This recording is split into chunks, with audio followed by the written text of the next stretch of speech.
Alright, so I just came back from Denver and it's hot.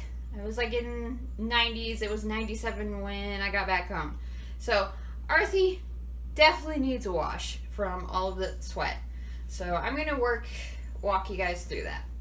So what I do first is pull the bodysuit inside out to protect the fur while it's in the wash.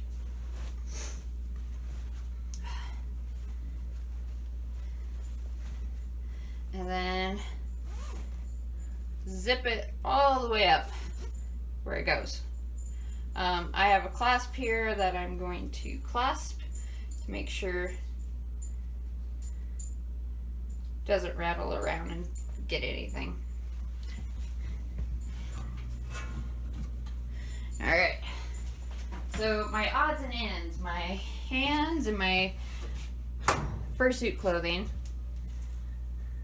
I am stuffing in a pillowcase because I don't want these claws coming loose and messing with anything.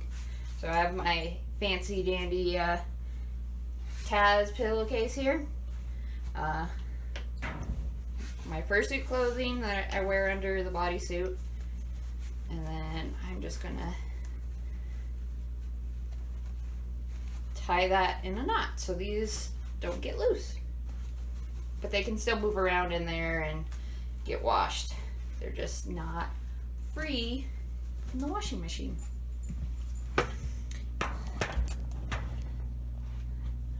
So I am setting it to cold. Colors, it's fine on mine. Medium, because it's not filling it up too much.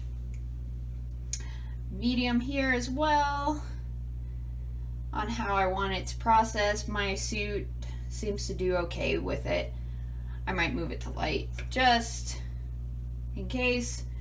I'm gonna get some water in there, and then I'm gonna use a Tide Pod for its real purpose.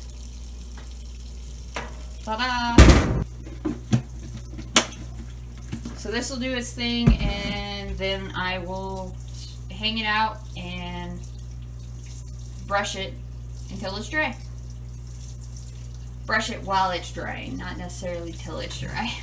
It gets brushed a couple times on the long fur during the drying process to make sure nothing's matted. Well, that is all there is to it for washing my suit. Your suit may be different, but this is what works for mine. Talk to you later.